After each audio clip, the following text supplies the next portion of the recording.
আর নজরু সাকমুন মিন seam ইবলিস, নজর কুদৃষ্টি হলো ইবলিসের একটা তীর, এই তীর দিয়ে আপনাকে সে শেষ করে ফেলবে। তো এই জন্য বর্তমান যুগে আবার উপরে তাকাইতে সাবধান। তো যদি ছাদে যায় উপরে তাকান তো ঠিক আছে, নবী তাকাইতেন, তাই আপনিও ছাদে গিয়ে তাকান, তাইলে ঠিক আছে।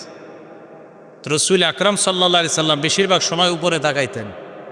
তো নিয়ম অনুযায়ী নবীজি উপরে তাকায় রইলেন এইভাবে। হঠাৎ আল্লাহ নবী বলেন, সাহাবাদের দল, আন-নুজুমু আমানাতুন লিস-সামা, আকাশ ততদিন নিরাপদ যতদিন এই নক্ষত্রগুলো থাকবে, ততদিন আকাশটা নিরাপদ। ফাইদা যাহাবাতিন নুজুম, নক্ষত্রগুলা যখন শেষ হয়ে যাবে, নক্ষত্র যখন বিদায় নিয়ে নিবে, আকাশ থেকে নক্ষত্র যদি উদাও হয়ে যায়, নক্ষত্রগুলো যদি আল্লাহ শেষ করে দেয়, নবীজি বলেন তাহলে আসমান আর থাকবে না, আসমানও ধ্বংস হয়ে যাবে। আতাসসামা আমাতু আদু, আসমানের যেই ওয়াদা, ওই ওয়াদা আসমানের কাছে আসবে, মানে কিয়ামত হয়ে যাবে। এরপর আল্লাহ নবী বলেন, আনা আমানাতুল লি আসহাবি, সাহাবারা শোনো, আকাশের রক্ষা কবচ যেমন আকাশের নক্ষত্রগুলা, তোমরা সাহাবারা যারা আছো তোমাদের রক্ষা কবচ আমি নবী মুহাম্মদ সাল্লাল্লাহু আলাইহি ওয়াসাল্লাম, আমি যতদিন তোমাদের মাঝে আছি তোমরা নিরাপদ। ফাইদা যাহাবতু আতা আসহাবি মা ইউআদুন, আমি যদি চলে যাই আমার সাহাবাদের কাছে একের পর এক বিপদ আর পরীক্ষা আসতেই থাকবে, সাহাবাদের মাঝে ইখতিলাফের পরীক্ষা আসতেই থাকবে, আল্লাহ নবী জানায়া দিলেন। এরপর নবী বললেন, ও আসহাবি আমানাতুল লি উম্মতি, আমার সাহাবারা আমার উম্মতের জন্য নিরাপত্তার রক্ষা কবচ। ফাইদা যাহাবা আসহাবি, আমার সাহাবারা যদি দুনিয়া থেকে বিদায় নিয়ে নেয়, আতা উম্মতি মা ইউআদুন, আমার উম্মতের উপর গজব বালা মুসিবত আসতেই থাকবে, উম্মত যেন কিয়ামতের জন্য প্রস্তুত হয়ে যায়। হাদিসের মাধ্যমে নবী বুঝায়, সাহাবারা আমার উম্মতের জন্য নিরাপদ, সাহাবারা আমার উম্মতের জন্য নিরাপত্তার রক্ষা কবচ। নবী বললেন সাহাবারা আমাদের জন্য নিরাপত্তার কারণ, আর ওই সাহাবাদেরকে আমরা সমালোচনার পাত্র বানাই, এটা কি ইনসাফ না জুলুম? জুলুম। কথা বুঝে আসছে সবার? তাহলে আল্লাহ সন্তুষ্ট, আল্লাহ প্রশংসা করছে, আল্লাহ সাহাবাদেরকে নির্বাচিত করছে। নবীজি বললেন সাহাবারা এই উম্মতের জন্য রক্ষা কবচ, তাহলে এই সাহাবাদেরকে আমরা সমালোচনার পাত্র বানানোটা এটা জুলুম, এটা ইনসাফ না। ইনসাফের সাথে আমরা যেন সাহাবাদের যথাযথ মর্যাদা দিতে পারি, আল্লাহ তৌফিক দান করে।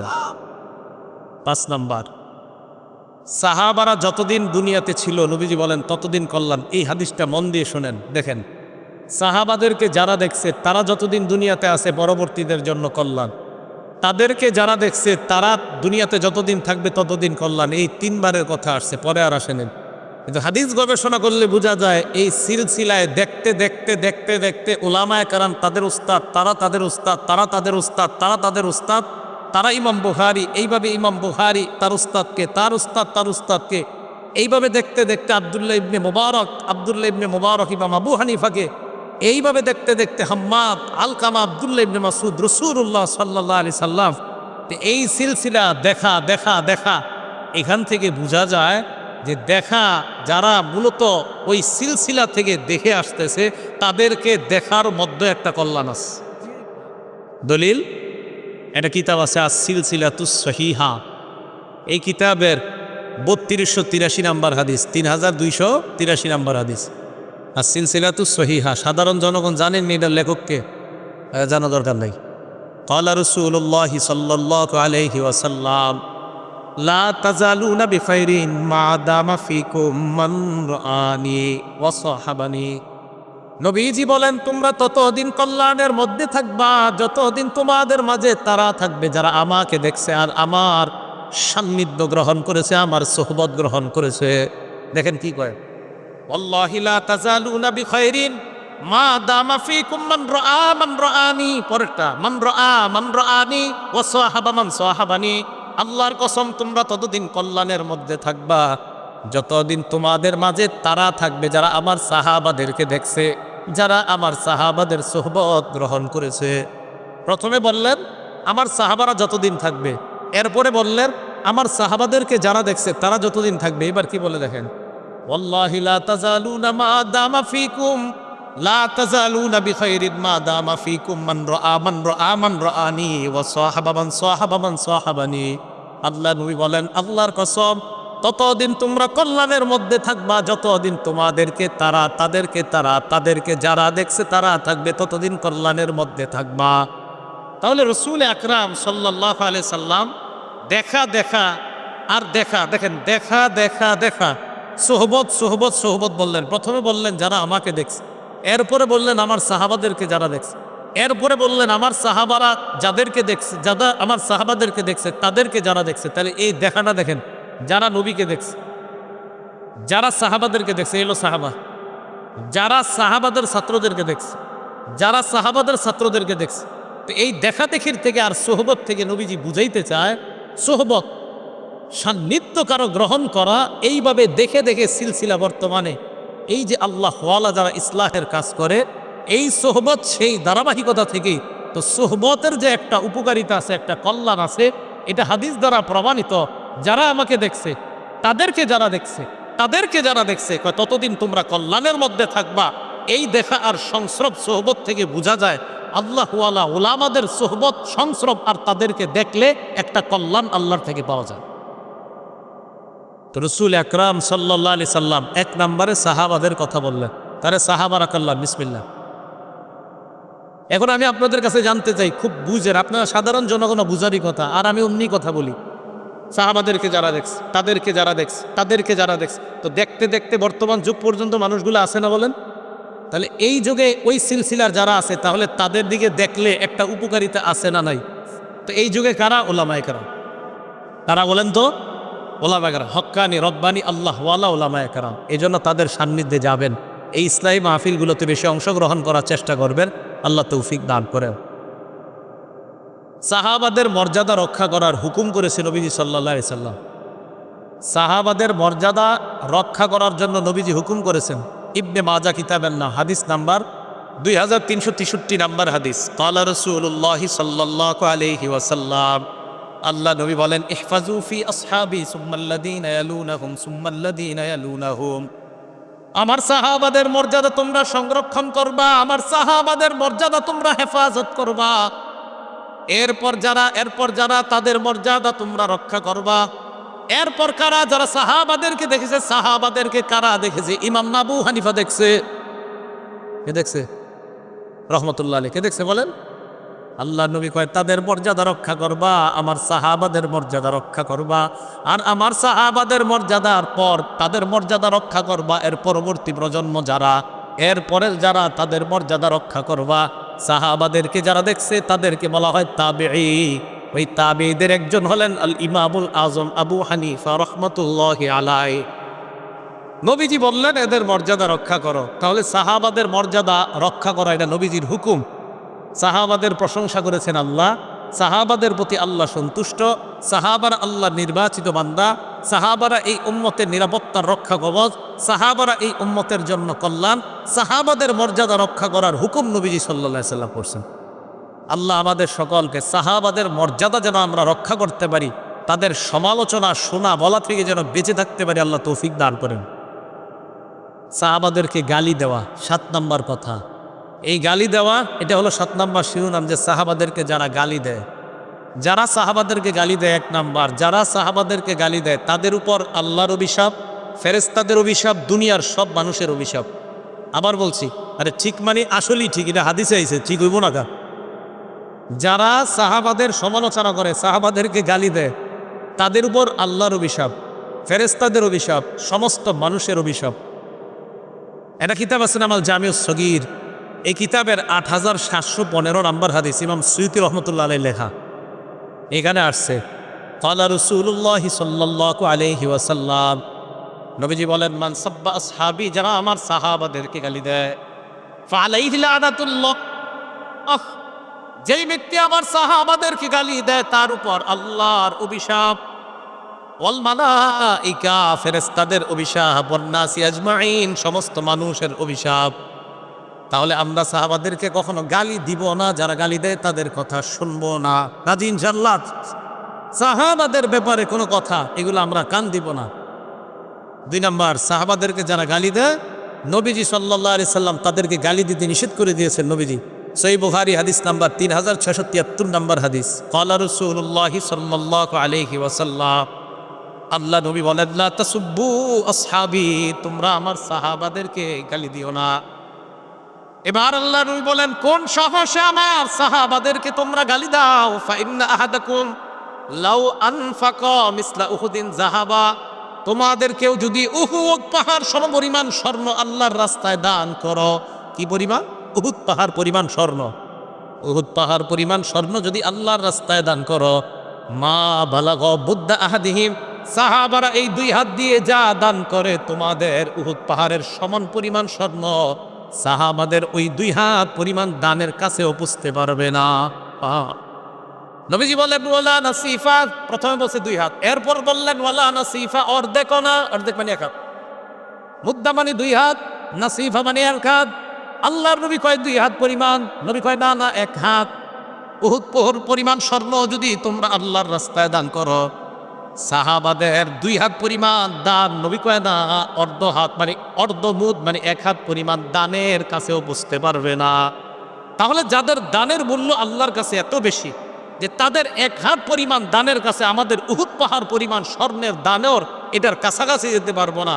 নবীজি বলেন লা তাসুব্বু, তাদেরকে গালি দিও না।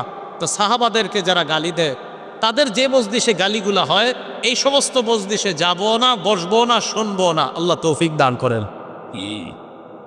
3 নাম্বার, সাহাবাদেরকে গালি দেওয়া এটা স্পষ্টভাবে নিষেধ।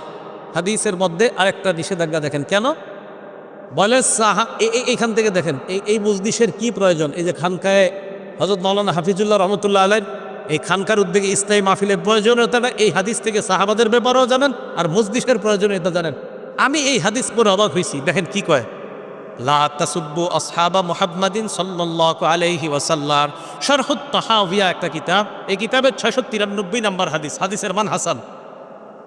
লা তাসুব্বু আসহাবা মুহাম্মাদিন সাল্লাল্লাহু আলাইহি ওয়াসাল্লাম, তোমরা মুহাম্মদ সাল্লাল্লাহু আলাইহি ওয়াসাল্লামের সাহাবাদেরকে তোমরা গালি দিও না। এবার কি করে দেখেন, শোনো তোমরা, লা মুকামু আহাদিহিম সাআতান ইয়ানি মা'আন নবী সাল্লাল্লাহু আলাইহি ওয়াসাল্লাম খায়রুম মিন আমালিকুম 40 সানা। নবীজির সাথে সাহাবাদের এক মুহূর্তের অবস্থান, কি কয়, নবীর সাথে সাহাবাদের এক মুহূর্তের অবস্থান তোমাদের 40 বছর আমলের চাইতে বেশি দামি। তাহলে আল্লাহ আল্লাহদের সাথে অবস্থানের দাম আছে না নাই? এই দেখেন আমি অবাক হয়ে গেছি হাদিসে যে অবস্থান আল্লাহ আল্লাহ বসে রয়েছে নবীর সাথে। সাহাবা কয়, সাহাবা নবীর সাথে বসে থাকার এক মুহূর্তের বসে থাকাটা তোমাদের 40 বছর আমলের চেয়ে বেশি দামি। তাহলে বোঝা যায় এখান থেকে যে আল্লাহ ওয়ালাদের সাথে বসে থাকাটাও একটা ফায়দা, উপকারিতা। আপনি অনেক মুরব্বী আল্লাহ আছে যাদের কথা বোঝা যায় না, দরকার নেই বোঝা যাওয়া, এমনি বসে থাকবেন। ঢাকার বড় বড় আল্লাহ অনেক মুরব্বী না, বয়সের কারণে সব কথা বোঝা যায় না, এমনি গিয়ে আমরা বসে থাকি। কেন বসে থাকি? এই সমস্ত হাদিসের কারণে যে ওনাদের মজলিসে বসে থাকাটাও এটা আল্লাহর পক্ষ থেকে একটা গনিমত, একটা নেয়ামত। তো দেখেন হাদিসের মধ্যে আছে যে সাহাবায়ে কেরাম নবীর সাথে কিছু মুহূর্ত কাটানো এটা তোমাদের 40 বছর ইবাদতের চাইতে বেশি দামি। তাহলে বলেন তো, যাদের সামান্য ইবাদত, শুধু সামান্য নবীর সাথে বসে থাকাটা এত দাম, তাহলে তাদের ইবাদতের কত দাম? এরা বসে থাকছে এত দাম, ইবাদতের দাম আছে না নাই? আছে। ইবনে মাজা কিতাবের নাম, হাদিস নাম্বার 162 নম্বর হাদিস। এই হাদিসের মধ্যে আসছে লা তাসুব্বু আসহাবা মুহাম্মাদিন সাল্লাল্লাহু আলাইহি ওয়াসাল্লাম, তোমরা মুহাম্মদ সাল্লাল্লাহু আলাইহি ওয়াসাল্লামের সাহাবাদেরকে গালি দিও না। এই হাদিসের মধ্যে আসছে লা মুকামু আহাদিহিম ইয়ানি মা'আন নবী সাল্লাল্লাহু আলাইহি ওয়াসাল্লাম খায়রুম মিন আমালিকুম উমরাহ। হুজুর এই হাদিসে আসছে যে সারা জীবন তোমরা আমল করলেও নবীর সাথে সাহাবাদের কাটানো এক মুহূর্তের সমান হবে না। এটা দাস উমরা আসছে, এটাতে উমরা, আগেরটা আসছে 40 বছর, এটা আসছে উমরা, সারা জীবন কাটায় দিবে। তাহলে যাদের সামান্য বসে থাকাটা আল্লাহর সাথে এত দাম, তাদের আল্লাহ নবীর সাথে তাদের থেকে আমল করাটার কত দাম। এই জন্য প্রিয় মুসলমান ভাইয়েরা, সাহাবাদেরকে গালি দিবেন না, সাহাবাদের গালি শুনবেন না। যেই মজলিসে সাহাবাদের সমালোচনা হয় ওই সমস্ত মজলিসে যাবেন না। রাজি আছেন ইনশাআল্লাহ? গালি দিবেন না। আমি আপনাদেরকে মহব্বত করে কথাটিগুলো বলতেছি, আল্লাহর রাসূল সাহাবাদের কোনো সমালোচনায় কান দিবেন না। আল্লাহ আমাদেরকে বুঝার তৌফিক দান করেন। এই কথাগুলো কেন বলছি জানেন? আমার মূল উদ্দেশ্য কিন্তু এই ওয়াজ করা না, মূল উদ্দেশ্য একজন সাহাবারে নিয়ে কথা বলা। তিনি হলেন ইমাম মুআবিয়া রাদিয়াল্লাহু তাআলা। কে? ইমাম মুআবিয়া। ইমাম মুআবিয়া রাদিয়াল্লাহু তাআলা আনহুকে কেন্দ্র করে ওনার ছেলের নাম হলো ইয়াজিদ। নূহ আলাইহিস সালাতু ওয়াস সালামের এক সন্তান কাফের ছিল। এখন এই কাফের ছেলের কারণে নূহ নবীরে দোষারোপ করবেন? করা যাবে না। ইয়াজিদ ইমাম মুআবিয়ার ছেলে। এই ইয়াজিদকে কেন্দ্র করে ইমাম মুআবিয়াকে কটাক্ষ করা হয়, দোষারোপ করা হয়। কেন ভাই? সন্তানের অপরাধ। ইয়াজিদ ঠিক আছে জালেম, তার যত পারেন সমালোচনা করেন, সে অবশ্যই অন্যায় করছে। নবীর নাতিকে এইভাবে নির্মমভাবে হত্যা করা, শহীদ করা, এটা অবশ্যই অন্যায়। কিন্তু ওনার কারণে কেন নবীর একজন জলিলুল কদর, যিনি একজন ওহির লেখক ছিলেন, এমন একজন সাহাবাকে কেন সমালোচনা করে? মনে রাখবেন, ইমাম মুআবিয়া সমালোচিত হয়ে যাওয়া মানে লেখা, এই ইমাম মুআবিয়া যে ওহির লেখক ছিলেন, এই লেখা প্রশ্নবিদ্ধ করা। ইমাম মুআবিয়া একজন ওহির লেখক ছিলেন। তিরমিজি শরীফের 3842 নম্বর হাদিস, ক্বালা রাসূলুল্লাহ সাল্লাল্লাহু আলাইহি ওয়াসাল্লাম, আল্লাহ নবী ইমাম মুআবিয়াকে সামনে এনে আল্লাহর কাছে বললেন, আল্লাহুম্মা জাআলহু হাদিয়া ওয়া মাহদিয়া ওয়াহদি বি। আল্লাহর কাছে বললেন, আল্লাহ ইজআলহু হাদিয়া, আল্লাহ আপনি তাকে পথ প্রদর্শক বানান, অন্য মুসলমানদেরকে যেন হেদায়েতের পথ দেখায় এমন একজন মুআবিয়াকে আপনি বানান। এরপর বললেন মাহদিয়া, মুআবিয়াকে আপনি হেদায়েত প্রাপ্ত বানান। এরপর বললেন ওয়াহদি বিহি, এই মুআবিয়ার মাধ্যমে অন্যান্য মানুষকে আপনি হেদায়েত দান করে দেন। নবীজি বললেন, আল্লাহ মুআবিয়াকে আপনি পথ প্রদর্শক বানান, আল্লাহ তাকে আপনি হেদায়েত প্রাপ্ত বানান। প্রথমে বললেন তাকে আপনি হেদায়েতকারী, মুর্শিদ, পথ প্রদর্শক বানান। এরপর বললেন আল্লাহ তাকেও আপনি হেদায়েত প্রাপ্ত বানান। এরপর তার মাধ্যমে আল্লাহ আপনি মানুষের হেদায়েত দান করেন। এই দোয়াটা নবীজি করছেন। তো যার হেদায়েতের দোয়া, স্বয়ং নবীজি সাল্লাল্লাহু আলাইহি সাল্লাম যাকে হাদি বললেন, যাকে মাহদি বললেন, যাকে হেদায়েত প্রাপ্ত বললেন, আমি আপনি কেন তাকে সমালোচিত করব বলেন? ইয়াজিদকে অবশ্যই তার ব্যাপারে আলোচনা করবেন, কোনো সমস্যা নাই, কিন্তু তাকে কেন্দ্র করে আল্লাহ রসুলের একজন সাহাবাকে সমালোচনা, এটা আমরা শুনবো না, এটাতে কানও দিব না। এই ব্যাপারে জানার আগ্রহ পেশ করব না যে হুজুর মুআবিয়া কি এটা ঠিক করছে, এই প্রশ্নও তুলবেন না। ইয়াজিদকে নিয়ে প্রশ্ন তুলবেন, ইমাম মুআবিয়াকে নিয়ে প্রশ্ন তোলা যাবে না। বুঝছে সবাই ইনশাআল্লাহ? আল্লাহ আমাদের সকলকে এই কথাগুলো যেন বুঝে শুনে আমরা সবসময় মাথায় রেখে সাহাবার সমালোচনা থেকে বেঁচে থাকতে পারি, আল্লাহ তৌফিক দান করে। একটা কিতাব আছে, এই কিতাবের নাম আল জামিউস সগীর, এটা আগেও বলছি কিতাবটার নাম, ইমাম সুয়ুতির লেখা, 7209 নম্বর হাদিস। এটার মধ্যে আসছে আবু সুফিয়ান রাদিয়াল্লাহু তাআলা আনহু, যিনি মুআবিয়া রাদিয়াল্লাহু তাআলা আনহুর বাবা। এই বর্ণনাটা সহিহ ইবনে হিব্বানের 7209 নম্বর হাদিস আসছে। নবীজির কাছে আবু সুফিয়ান রাদিয়াল্লাহু তাআলা আনহু গিয়ে বললেন, হুজুর আমার একটা আবদার আছে আপনার কাছে। কি আবদার? আমার ছেলে মুআবিয়া তাজআলুহু কাতিবান বাইনা ইয়াদাইহি, আমার ছেলেটাকে আপনি ওহির লেখক বানান। সুবহানাল্লাহ, আপনি যাদেরকে দিয়ে লেখান ওহি, তাদের মধ্যে এই মুআবিয়াকে আপনি হুজুর একজন লেখক বানান। নবীজি বললেন, নাম, ঠিক আছে, আপনার কথা গ্রহণ করলাম। আবু সুফিয়ান রাদিয়াল্লাহু তাআলা আনহু কিন্তু নবীজির শ্বশুর ছিলেন। কি ছিলেন বলেন তো? শ্বশুর। আলেম ছাড়া অন্য কেউ বলতে পারবেন যে আবু সুফিয়ানের কন্যার নাম কি, যিনি নবীর বিবি ছিলেন? ওলামা ছাড়া অন্য কেউ আছেন পারেন বলতে? আবু সুফিয়ানের কন্যা যিনি নবীর বিবি ছিলেন, কি নাম? হ্যাঁ হ্যাঁ, কি নাম? কি নাম? না হইলে তো 500 মাহফিলে গেছেন এনে যারা আছেন। উম্মে হাবিবা, বলেন কি নাম? হ্যাঁ, উম্মে হাবিবা, বলেন তো কি নাম? উম্মে হাবিবা নবীজি শ্বশুর ছিলেন। তো আয়েশা বলছে, আমার ছেলেটাকে আপনি ওহির লেখক বানান। নবীজি সাল্লাল্লাহু আলাইহি সাল্লাম বললেন, নাম, ঠিক আছে, কবুল করলাম। তাহলে ইমাম মুআবিয়া ওহির লেখক। ইমাম মুআবিয়াকে নবীজি বলছেন হেদায়েত প্রাপ্ত। এমন একজন সাহাবাকে সমালোচনা করব না, তার সমালোচনা শুনবো না। সহিহ বুখারী হাদিস নাম্বার 2924 নাম্বার হাদিস। নবীজি সাল্লাল্লাহু আলাইহি সাল্লাম বললেন, আউয়ালু জাইশিম মিন উম্মতি ইয়াগজুনাল বাহরা কদ আউজাবু। আল্লাহ নবী বললেন, আমার উম্মতের মধ্যে যেই দলটা সর্বপ্রথম সমুদ্র পথে যুদ্ধ পরিচালনা করবে, ওই দলটা আল্লাহর জান্নাত ওয়াজিব করবে। আমার উম্মতের মধ্যে সর্বপ্রথম যেই দলটা নৌপথে যুদ্ধ করবে, আমার যেই দল, উম্মতের যেই দলটা সমুদ্র পথে যুদ্ধ করবে, কদ আউজাবু, তারা আল্লাহর জান্নাত ওয়াজিব করবে। হাদিস খোলার নৌবতে সর্বপ্রথম অভিযান পরিচালনাকারী সাহাবার নাম ইমাম মুআবিয়া। এই হাদিস প্রমাণ করে ইমাম মুআবিয়া আল্লাহর জান্নাত তার জন্য ওয়াজিব। আল্লাহ জান্নাত তার জন্য, তাহলে জান্নাত যার জন্য ওয়াজিব নবী বলে গেলেন, ওয়াজিব যার জন্য জান্নাত হয়ে গেছে এমন একজন সাহাবা যিনি জান্নাতের মেহমান। এই সাহাবার কেন সমালোচনা আমরা করব? আমার আপনার তো একজন মানুষ জান্নাতি হয়ে গেছে, আমি আপনি জান্নাতি হতে পারলাম কিনা এই ব্যাপারে আমাদের 24 ঘন্টা টেনশন থাকা দরকার। আমি আপনি জান্নাতি হয়েছি কিনা এই টেনশন আমাদের করা দরকার। উল্টা একজন জান্নাতি সাহাবারে নিয়ে আমরা টেনশন করি উনি কি কাজটা ঠিক করছে, এই টেনশন। তাহলে যিনি একজন জান্নাতের মেহমান তারে নিয়ে আমার আপনার টেনশন করা দরকার নয়, উনি জান্নাতি সাহাবা। তো এই জন্য ইমাম মুআবিয়ার সমালোচনা আমরা ইয়াজিদকে কেন্দ্র করে করব না, নূহ নবীর ছেলেকে কেন্দ্র করে নূহ নবীর সমালোচনা যেমন করি না, লূত নবীর বিবিকে কেন্দ্র করে লূত নবীর সমালোচনা আমরা করি না।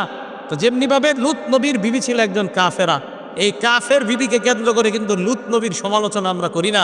নূহ নবীর ছেলে ছিল একজন কাফের, এই কাফেরকে কেন্দ্র করে নবীর সমালোচনা আমরা করি না।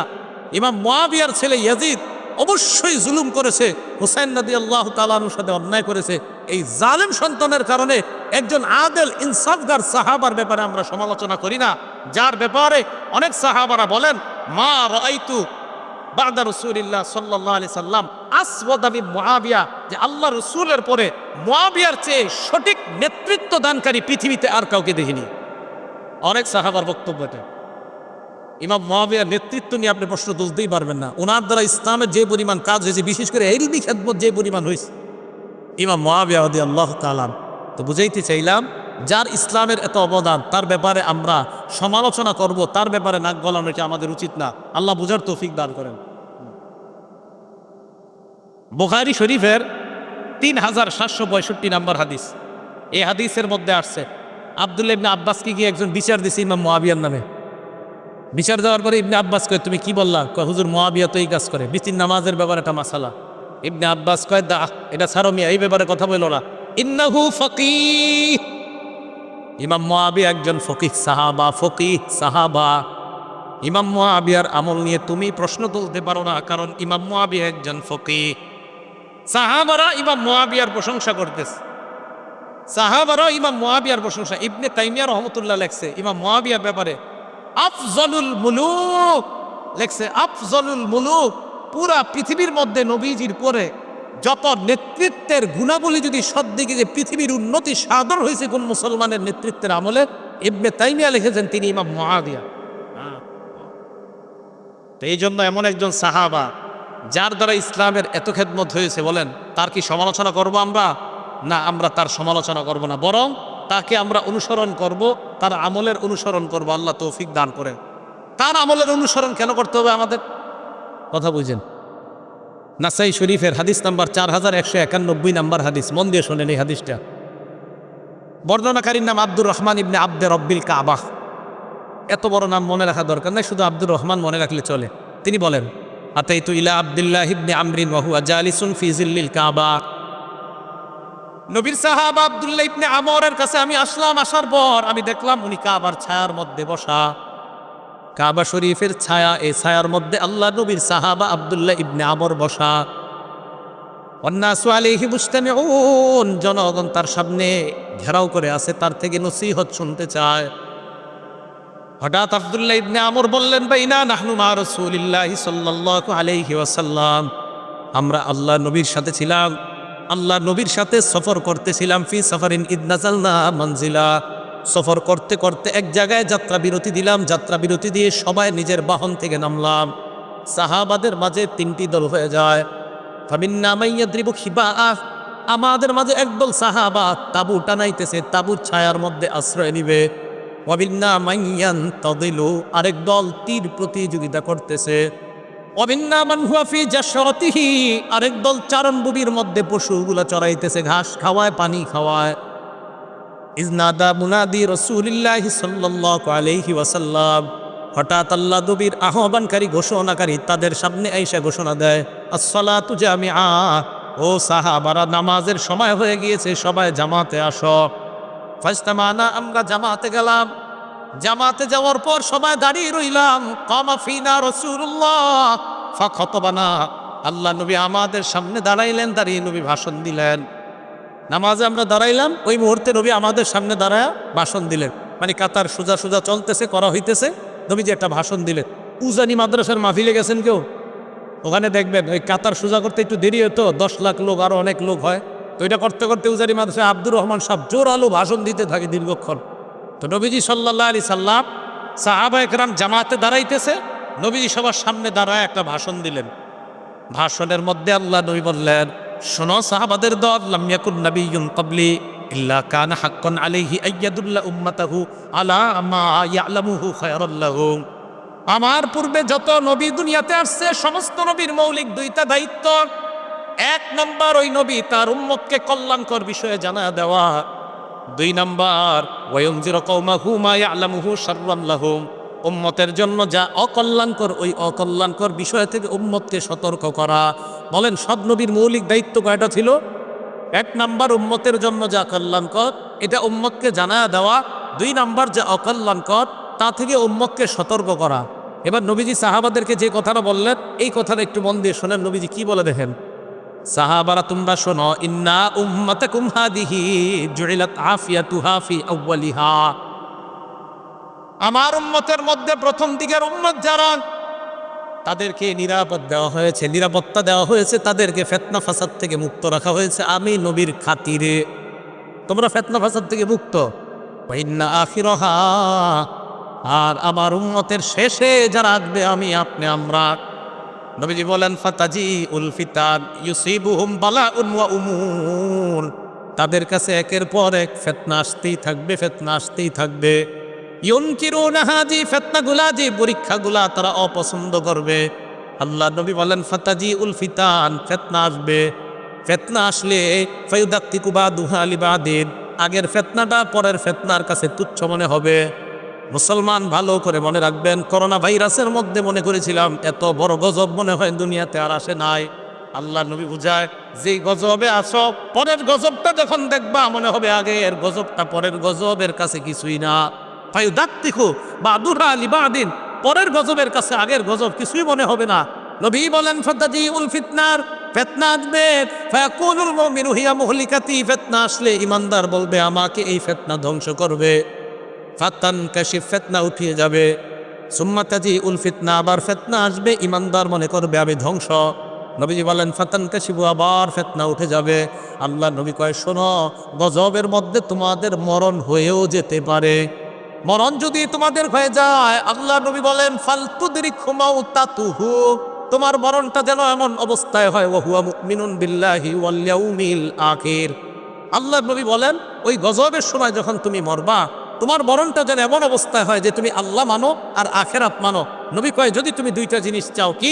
মান আহাব্বা ইয়ুজাহজাহা আনিন নার ওয়া ইউদখালাল জান্নাহ, যদি তুমি জাহান্নাম থেকে মুক্তি চাও আর জান্নাতে যাইতে চাও, এই গজবের জামানার মধ্যেও যদি তুমি জান্নাতে যেতে চাও, নবীজি বলেন তোমার মরণটা যেন ঈমানের সাথে হয়, আখেরাতকে বিশ্বাসের সাথে হয়। এমন অবস্থায় যদি তুমি মরো, ইনশাল্লাহ তুমি জান্নাতে প্রবেশ করবে। তো নবীজি আমাদেরকে সতর্ক বাণী দিয়ে গেলেন, সতর্ক বার্তা দিয়ে গেলেন। এখন এই একটা হলো কি কল্যাণ, বলেন একটা কি কল্যাণ, আরেকটা অকল্যাণ। এই কল্যাণ অকল্যাণ নবীজি সাহাবাদেরকে শিখিয়ে গেছে। সাহাবারা পরবর্তীদেরকে এইভাবে বলতে বলতে আমাদেরকে সাহাবায়ে কেরাম এইভাবে শিখিয়ে গেছে। এখন আমি যেই কথাটা পয়েন্টটা আপনাদের সামনে বলতে চাই, সেটা হলো এই, সাহাবায়ে কেরামদেরকে তো নবীজি বলে দিয়েছেন 2 জিনিস। এখন সাহাবাদের রিয়েকশনটা কি দেখেন। নাসাই শরীফ হাদিস নাম্বার 4149 নম্বর হাদিস। হাদিসের বর্ণনাকারী উবাদা ইবনে সামিত রাদিয়াল্লাহু তাআলা, তিনি বলেন, বায়ানা নবিয়্য সাল্লাল্লাহু আলাইহি ওয়াসাল্লাম আলা সামঈ ওয়াত তাআ ফিল ইউসরি ওয়াল উসরি ওয়াল মানশাতি ওয়াল মুকরাহি ওয়া আল্লা নুনাজি আল আমর আহলা ওয়া আন নাকুমা বিল হাক্কি হাইসু কুন্না লা নাখাফু ফিল্লাহি লাওমাতা লাঈম। উবাদা ইবনে সামিত বলেন, নবীজির হাতে আমরা বায়াত হলাম, এই মর্মে বায়াত হলাম, আলাস সামঈ, নবীর থেকে যা শুনবো, ওয়াত তাআতি, আমরা তা মানবো। এবার বাংলা স্লোগানটা দিতে হবে, যা শুনবো, আবার যা শুনবো। তাহলে সাহাবারা নবীর সাথে বলছে, হুজুর আমরা বায়াত হলাম, যা শুনবো তা মানবো। শিখাইতে শিখাইতে আমাদের পর্যন্ত আসছে। এখন আমি আপনাদের জানতে চাই, আমরা নবীর থেকে যা শুনবো তা মানবো, আমরা ওয়াদাবদ্ধ হয়েছি। কিভাবে? ফিল ইউসরি, সহজ অবস্থায় নবীর কথা মানবো, ওয়াল উসরি, কঠিন অবস্থায় নবীর কথা মানবো, ওয়াল মানশাতি, সুখেও নবীর কথা মানবো, ওয়াল মুকরাহি, দুঃখেও নবীর কথা মানবো। তাহলে আমরা আমার অনুকূলে হলেও নবীর কথা মানব, আমার প্রতিকূলে হলেও আমি নবীর কথা মানব, সুখের সময় আমি নবীর কথা মানব, দুঃখের সময় আমি নবীর কথা মানব। এই মর্মে আমরা ওয়াদাবদ্ধ হয়েছি। এখন আমি আপনাদের সামনে যে বিষয়টা বলতে চাই, হুসাইন রাদিয়াল্লাহু তাআলা আনহু যে শহীদ হলেন, এই শাহাদাতটা আমাদের জন্য কি সুখের না দুঃখের? অবশ্যই দুঃখের। কষ্ট দিছে আমাদেরকে, এইভাবে শহীদ করা ঠিক হয় নাই। এখন দুঃখের সময় কি করণীয়, এই জাতীয় কোনো করণীয় নবীজি আমাদেরকে বলছেন কিনা বলেন? বলছে। আমরা কষ্ট পাইছি ইমাম হুসাইনের শাহাদাতে, তো এখন তার শাহাদাতে যে আমরা কষ্ট পাইলাম, এখন কষ্টের সময় কি করণীয় আমাদের দেখতে হবে কোরআন হাদিসে কোনো করণীয় আছে কিনা। যদি থাকে তো এটাই করা, আর যদি বলেন না নাই তাহলে তো কিছুই করা যাবে না। এখন বিপদের সময় কি করা কোরআনে বলছে, ইন্না লিল্লাহি ওয়া ইন্না ইলাইহি রাজিউন পড়া। কি পড়া? রদিন পড়া। বুখারীর 1284 নম্বর হাদিসের বর্ণনা, নবীজির এক কন্যা আল্লাহ নবীর কাছে সংবাদ পাঠাইলেন, আব্বা ইন্না ইবনাল্লি কুবিজ, আব্বা আমার ছেলেটা মারা যাবে অবস্থা, আপনি একটু আমার সন্তানটাকে দেখতে আসেন। আল্লাহ নবী জবাবে উত্তর পাঠিয়ে দিলেন, আমার মেয়েকে গিয়ে সালাম দাও। সালাম দেওয়ার পর বলবা ইন্না লিল্লাহি মা আখাযা ওয়া লাহু মা আক। আমার সাথে বাংলা বলেন, বলেন যা নিছে আল্লাহর, যা রেখেছে আল্লাহর। গ্রাম্য বাংলায় যেটা নিয়ে গেছে এটা আল্লাহর, যেটা রেখে দিছে এটা আল্লাহ। সহিহ বুখারী হাদিস নাম্বার 1284। তো নবীজি সাল্লাল্লাহু আলাইহি সাল্লাম বললেন, দুনিয়া থেকে যদি কিছু উঠায় নেয় এটাও আল্লাহ, দুনিয়া থেকে যদি কিছু রেখে দেয় আমাদের জন্য এটাও আল্লাহ। কারো 4টা ছেলে আছে, 2জন মারা গেছে, 2জন আছে, 2জনকে নিয়ে গেছে, এই 2জন কার? 2জন বেঁচে আছে, এই 2জন কার? বাস খালাস। কারো মৃত্যুতে কষ্ট পেয়ে আমরা আমাদের এটাই করণীয় যে আল্লাহ ফায়সালা আল্লাহ উঠায় নিছে, আল্লাহর ফায়সালা যেটা আল্লাহ দুনিয়াতে রাখছে। হ্যাঁ, হুসাইন রাদিয়াল্লাহু তাআলা আনহু শাহাদাতে আমাদের যদি কষ্টের কারণে চোখের পানি আসে এটা রহমত। বলেন এটা কি? চোখের পানি যদি আসে এটা রহমত। দলিল আল জামিউস সগীর কিতাবের নাম, হাদিস নাম্বার 4201 নম্বর হাদিস। ঘটনাটা মন দিয়ে শোনেন। জয়নব রাদিয়াল্লাহু তাআলা আন, কি বললাম? জয়নব রাদিয়াল্লাহু তাআলা আন। এই জয়নব রাদিয়াল্লাহু তাআলা আনহা উনি মারা গেছে। ফাবাকাতিন নিসা, নারীরা কান্নাকাটি শুরু করছে জয়নব রাদিয়াল্লাহু তাআলা আনহা মারা যাওয়ার পর। ফাজাআলা ওমর ইয়াদরিবুহুন্না বিসাউতিহি, হযরত ওমর চাবুক ধরছে সবগুলোর মাথায়। এই চুপ, কোনো কান্নাকাটি নেই। এবার চাবুক ধরছে, থামো, কান্নাকাটি করো কোনো। নবীজি বললেন, মাহলান ইয়া ওমর, ওমর থামো না, একটু নরম হও। তো হযরত ওমর নরম হইলেন। নরম হওয়ার পর আল্লাহ নবী বললেন, ইয়াকুন্না ওয়া নাঈকাশ শাইতান, হে নারীরা তোমরা চিল্লাচিল্লি চিৎকার করা থেকে তোমরা বাঁচো, এগুলা শয়তানের আওয়াজ। চিৎকার করা আল্লাহ আজরাইল আমার ঘরে পাঠাইছে আর কারো ঘরে পাঠাই নাই, এগুলা বলাইনি, শয়তানের আওয়াজ। কার আওয়াজ? শয়তানের। ছেলে মারা গেছে, আল্লাহ তুমি কি আজরাইল আর কোনো ঘরে পাঠাইতে পারলা না, আমার ঘরে পাঠাইলা, এগুলা শয়তানের আওয়াজ, এগুলা বইলা কান্নাকাটি করা। এবার নবীজি কি বলে দিছে দেখেন, মাহমা ইয়াকুনু মিনাল আইনি ওয়াল কাল, চোখের পানি যদি অটোমেটিক কারো শুকে বের হয়, অন্তর থেকে বের হয়, ফামিনাল্লাহ ওয়া মিনার রাহমা, এটা আল্লাহর পক্ষ থেকে দয়া। হুসাইন রাদিয়াল্লাহু তাআলা আনহুর শাহাদাতের ঘটনা পড়বেন, পড়লে আপনার চোখের পানি আসবে। তো এই চোখের পানি আসাটা এটা দয়া, এটা রহমত। এবার আল্লাহ নবী বলেন, ওয়া মা ইয়াকুনু মিনাল লিসান, চোখের পানি যদি জিহ্বা থেকে হয়, চোখের পানি আবার জিহ্বা থেকে কিভাবে হয়, মানে উল্টাপাল্টা কথা কয়। জিহ্বা থেকে হয় মানে উল্টাপাল্টা কথা কয়। খোদা আমারে নিয়ে নাও, আমার আব্বারে নিয়ে নিছো, আমি এই দুনিয়াতে আর থাকতে চাই না, কালকে সকালে একটু আব্বারে দেখবো না, আমারে নিয়ে নাও। এটা বিনাল লিসান, জবান থেকে। ওয়ালিয়াদ, হাত থেকে। এবার আমি বলবো না জবানার হাত আমাদের দেশে কবে ব্যবহার হবে। জবানার হাত, জবানার হাত, জবানার হাত, জবান হাত, জবান হাত। ওয়া ইয়াকুনু বিনাল লিসান ওয়াল ইয়াদ, যেটা জবান থেকে হবে আর হাত থেকে হবে, ফামিনাশ শায়তান, এটা শয়তানের পক্ষ থেকে। আমি যে বলছি, তাহলে মুখ থেকে উল্টাপাল্টা শব্দ বের হওয়া, হাত দিয়ে নিজের আঘাত করা, বলেন এটা কার কাজ? শয়তানের কাজ। আর অটোমেটিক চোখ দিয়ে যদি পানি বের হয়, এটা কার পক্ষ থেকে রহমত? আল্লাহর পক্ষ থেকে রহমত। তাহলে আল্লাহর পক্ষ থেকে রহমত, এটা ঠিক আছে। শয়তানের পক্ষ থেকে যদি হয়, এটা অন্যায়, এটা জায়েজ নাই, এটা হারাম। তো এই হারাম কর্মকাণ্ড থেকে যেন আমরা বেঁচে থাকতে পারি, আল্লাহ তৌফিক দান করেন। মুহররম মাস আসলে আরেকটা কথা হয়, আহলে বাইত। বলেন কি হয়? বলেন সবাই, আহলে বাইত কারা? একদল মানুষ বলতে যায় আহলে বাইত 5 জন। কয়জন? 5 জন। নবীজি, হযরত আলী, ফাতেমা, হাসান, হুসাইন, এই 5 জনকে বলে পাক পাঞ্জাতন। কি বলে? হ্যাঁ, এই ধারণাগুলা নেন, পাক পাঞ্জাতন। আপনাদের আশেপাশের মাহফিলা এসে অনেকে আপনাদেরকে দিয়ে বুঝাবে যে পাক পাঞ্জাতন। আবার অনেকে টুপির মধ্যে দেখবেন পাক পাঞ্জাতন, এখানে লেখা মোহাম্মদ, এখানে আলী, এখানে ফাতেমা, এখানে হাসান, এখানে হুসাইন। উনি বুঝায়, উনি এই পাঁচজনকে খুব ভালোবাসে। উনি কি বুঝায়? ওলামায়ে কেরাম ছাড়া অন্য যারা আছেন বলেন তো নবীর নাতি কয়জন? হ্যাঁ হ্যাঁ, পাঁচজন। ওইটি মনে কোন জায়গায় বয়ানে শুনছেন লেগে কইতেছে। নবীজির নাতি কয়জন? পাঁচজন। পাঁচজন। তা আপনারা তো দুইজন নিয়ে খালি খালি আল্লাহ ফান, বাকি পাঁচজনকে ভালোবাসবে কে? আমরা নবীর নাতি নাতনি সবাইকে মহব্বত করি, শুধু দুইজনকে না, সবাইকে করি। আর কিছু মানুষ শুধু দুইজনকে করে, অতএব বেশি ভালোবাসার দাবিদার আমরা। নবীজির মেয়ে কয়জন? চারজন। মনে রাখেন, একটু কথাগুলো মন দিয়ে শুনেন। জয়নব, রুকাইয়া, উম্মে কুলসুম। জয়নব, রুকাইয়া, উম্মে কুলসুম, ফাতেমা। এবার দেখেন, এই উম্মে কুলসুমের কোনো সন্তান নাই। কেউ বলে আছে, কেউ বলে নাই, বেশিরভাগ বলছে নাই। এই উম্মে কুলসুমের সন্তান নাই। বাকি রইল কয় মেয়ে নবীর? জয়নবের দুই সন্তান। একজনের নাম, এই জয়নবের দুই সন্তান, একজনের নাম আলী, আরেকজনের নাম উমামা। ছেলে একজন নাম আলী, মেয়ে একজন নাম উমামা। জয়নবের দুই সন্তান, একজনের নাম আলী, আরেকজনের নাম উমামা। আলী নামে ছেলেটা ছোটবেলায় মারা গেছে। উমামা নামে যে মেয়েটা ছিল, এই মেয়েটার নবী খুব ভালোবাসতেন, খুব মহব্বত করতেন, তার সাথে খেলতেন।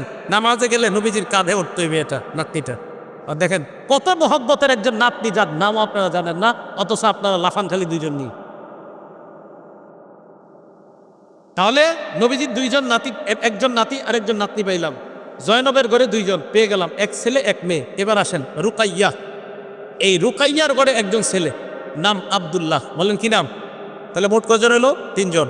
ফাতেমা রাদিয়াল্লাহু তাআলা আনহার সন্তান আপনারা সারা জীবন জানেন দুইজন, জন্মের পর থেকে দুইজন। মনে হয় মায়ের পেটেও শুনিয়েছেন যে হাসান আর হুসাইন। হযরত ফাতেমা রাদিয়াল্লাহু তাআলা আনহার সন্তান পাঁচজন। বলেন কয়জন? পাঁচজন। গণেন। হাসান বলেন, হুসাইন, মুহসিন, জয়নব, উম্মে কুলসুম। ওই দুই বোনের নামে নাম রাখছে নিজের দুই মেয়ের নাম। হযরত ফাতেমা তার দুই বোনের নামে নিজের মেয়ের নাম রাখছে। তাহলে হযরত ফাতেমার পাঁচজন সন্তান, হাসান, হুসাইন, মুহসিন, জয়নব, উম্মে কুলসুম। জয়নবের দুই সন্তান, ওই নবীজির মেয়ে জয়নব, একজন ছেলে একজন মেয়ে, সাতজন। রুকাইয়ার এক সন্তান, এই হলো মোট আটজন। পাঁচজন নাতি, তিনজন নাতনি। আমরা নবীর নাতি নাতনি সবাইকে মহব্বত করি, শুধু দুইজনকে না। একদল মানুষ শুধু দুইজনকে মহব্বত করে, আমরা সবাইকে মহব্বত করি। অতএব ভালোবাসার বেশির দাবিদার আমরা, তারা না। কথা মনে থাকবে তো? এখন আসেন আহলে বাইত তারা। আহলে বাইত মানে একদল মানুষকে এই পাঁচজন। আহলে বাইত দ্বারা এক নম্বর উদ্দেশ্য বিবি। বলেন এক নম্বর উদ্দেশ্য কি? হ্যাঁ, তার মানে আহলে বাইত দ্বারা নবীর বিবির এক নম্বর উদ্দেশ্য হবে। হুজুর আপনি কই লইব বিবি উদ্দেশ্য? দলিল দেন। দলিল মানে কোরআনের দলিল। কোন জায়গার দলিল? হ্যাঁ, কোরআনের। সূরা হুদ আয়াত নাম্বার 69 নম্বর আয়াত থেকে 73 নম্বর আয়াত। সূরা হুদ আয়াত নাম্বার 69 নম্বর আয়াত থেকে 73 নম্বর আয়াত। আল্লাহ কি বলে দেখেন, ওয়ালাকাদ জাআত রুসুলুনা ইব্রাহিমা বিল বুশরা ক্বালু সালামা। ইব্রাহিম নবীর কাছে আমার ফেরেশতারা আসলেন সুসংবাদ নিয়ে, এসে বললেন সালামা, সালাম। ক্বালা সালাম, ইব্রাহিম নবী জবাব দিলেন সালাম। এবার ইব্রাহিম নবী ফামা লাবিসা আন জাআ বিআজলিন হানিজ, দেরি না করে একটা বাছুর জবাই করে, ওই বাছুর, একটা বাছুর ভুনা করে, তাড়াতাড়ি ভুনা বাছুর তাদের সামনে নিয়ে আসছে মেহমান। ইব্রাহিম নবী ভাবলেন আমার বাসায় মেহমান আসছে, মেহমানদেরকে খাবার দেই। ভুনা বাছুর নিয়ে আসার পর সামনে দিলেন। ফালাম্মা রাআ আইদিয়াহুম লা তাসিরু ইলাইহি নাকিরাহুম, মেহমানদের দিকে তাকায় দেখে মেহমানদের হাত খাবারের দিকে যায় না।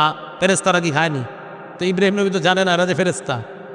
ইব্রাহিম নবী যেমন দেখলেন তাদের হাত খাবারের দিকে প্রসারিত হয় না, নাকি রকম ব্যাপারটা ওনার কাছে অস্বাভাবিক মনে হয়। উনি সন্দিহান হয়ে পড়েন। ও আউজাসা মিনহুম খিফা, মনে মনে উনি ভয় পায়। ফেরেশতারা ব্যাপারটা বুঝতে পারলেন, ইব্রাহিম নবীর দিকে তাকিয়ে বললেন ক্বালু লা তাখাফ, ভয় পাবেন না, ভয়ের কোনো কারণ নাই। ইন্না উরসিলনা ইলা কওমি লূত, আমরা মানুষ না, আমরা লূত নবীর জাতির কাছে প্রেরিত একদল ফেরেশতা, আল্লাহ আমাদেরকে পাঠাইছেন। পাশে দাঁড়িয়ে আছে ইব্রাহিম নবীর বিবি সারা, ওয়ামরাতুহু কাইমাতুন ফাদাহিকাত, সারা পাশ থেকে দাঁড়ায় হাসি দেয়, উনি হাসতেছে। সারার হাসি দেওয়া দেখা আল্লাহ বললেন ফাবাশশারনাহা বিইসহাক, আমি ওই বয়োবৃদ্ধা সারাকে তার একজন সন্তান হবে ইসহাক নামে, এই সন্তানের সুসংবাদ দিয়ে দিলাম। এই আইসো না, তোমার সন্তান হবে। শুধু সন্তান না, ওয়ামি ওয়ারাই ইসহাক ইয়াকুব, এই ইসহাক যে সন্তানটা হবে এই সন্তানের আবার সন্তান হবে, তার নাম হবে ইয়াকুব, আর ইয়াকুবের বিশাল বংশধর হবে। সুবহানাল্লাহ। এখন সারা এই কথা শুনে কয় আলিদু, আমি সন্তান প্রসব করব, ও আনা আজুজ, আমি বয়োবৃদ্ধা, ও হাদা বালি শাইখা, আর আমার স্বামীও বৃদ্ধ, আমি কিভাবে সন্তান প্রসব করব? ইন্না হাদা লা শাইউন আজীব, এটা তো আশ্চর্য বিষয়। ফেরেশতারা বললেও আতাজাবিনা মিন আমরিল্লাহ, তুমি আল্লাহর বিষয়ে আশ্চর্য হও? আল্লাহর বিষয়ে আবার আশ্চর্য হও নাকি? এরপরে কি কয় দেখেন, রহমাতুল্লাহ ওয়া বারাকাতুহু আলাইকুম আহলাল বাইত। সুবহানাল্লাহ। কি বলছে? আহলাল, বলেন কি বলছে? রহমাতুল্লাহি। ফেরেশতারা কার সাথে কথা বলতেছে? বলেন ইব্রাহিম নবীর বিবি। কার সাথে? ফেরেশতারা কার সাথে কথা বলতেছে? ইব্রাহিম নবীর বিবিকে বললেন রহমাতুল্লাহি ওয়া বারাকাতুহু আলাইকুম আহলাল বাইত, হে আহলে বাইত, তোমাদের উপর আল্লাহর দয়া, আল্লাহর বরকত তোমাদের উপর। আহলে বাইত বলে প্রথমে এক নম্বরে স্ত্রী উদ্দেশ্য আমি বলছিলাম, দলিল পেয়ে গেল। আর ইব্রাহিম নবীর বিবিকে ফেরেশতারা বললেন আহলে বাইত, তাহলে আহলে বাইত দ্বারা এক নম্বর বিবি উদ্দেশ্য। আচ্ছা, বাতায়া বিতু, বাইতুন শব্দটা আসছে বাতায়া বিতু থেকে। ওলামারা আছেন বাতায়া বিতু মানে রাত্রি যাপন করা। একজন পুরুষ সাধারণত কার সাথে রাত্রি যাপন করে? এই তো বাতায়া বিতু থেকে বাইত, আহলে বাইত মানে ঘরওয়ালি, ঘরওয়ালি মানে বিবি। এগুলো এক নম্বর দলিল। দলিল নম্বর 2, সূরা আহজাব আয়াত নম্বর 32-33 নম্বর আয়াত। আল্লাহ বলেন ইয়া নিসা আন-নবী লাস্তুন্না কাআহাদিম মিনান নিসা, হে নবীর বিবিগণ, আপনারা অন্যান্য নবীর অন্যান্য মহিলাদের মতো না। ইনিত্তাকাইতুন্না, আমরা যদি আল্লাহকে ভয় পান, ফালা তাখদানা বিল কওল, নম্র ভাষায় কথা বলবেন না, কোমল ভাষায় কথা বলবেন না, মোহনীয় ভঙ্গিমায় কারো সাথে কথা বলবেন না। নবীর বিবিদেরকে আল্লাহ বলে ওয়াতমাআল্লাযী ফী কলবিহি মারাদ, যাদের অন্তরে বেদি আছে তারা মন্তরের মধ্যে কুমন্ত্রণা করে বসতে পারে, খারাপ কল্পনা করতে পারে। আচ্ছা, নবীর বিবিরা কোমল ভাষায় কথা বললে একজন পুরুষের মনে খারাপ ধারণা জন্ম হতে পারে নবীর বিবিদের ক্ষেত্রে, তো বর্তমান জামানার নারীদের ক্ষেত্রে কি হবে? এই কথা বলার পর আল্লাহ বললেন, দেখেন কি বলে, অখরনা ফি বুয়ুতিকুন্না, তোমরা ঘরে থাকো, ওয়ালা তাবাররাজনা তাবাররুজাল জাহিলিয়াতিল উলা, জাহিলি যুগের নারীদের মতো তোমরা বাহিরে বের হবা না। হ্যাঁ, শুনতেছেন তো? দেখেন কি কয়, বলেন তো আল্লাহ এই কথাগুলো কাদেরকে বলতেছে? নবীর। উলামাদের ছাড়া অন্যদের জোরটা বেশি হতে হবে কাদেরকে? নবীর স্ত্রী, আবার নবীর স্ত্রী। এবার দেখেন কি কয়, ওয়াকিমনাস সালাহ, তোমরা নামাজ কায়েম করো, ওয়া আতিনাজ যাকাত, তোমরা যাকাত দাও, ওয়া আতিনাল্লাহ ওয়া রাসূলা, তোমরা আল্লাহ আল্লাহ রাসূলের আনুগত্য করো। তোমরা কারা? স্ত্রীগণ। হ্যাঁ, তোমরা কারা? ইন্নামা ইউরিদুল্লাহু লিইউযহিবা আনকুমুর রিজসা আহলাল বাইত,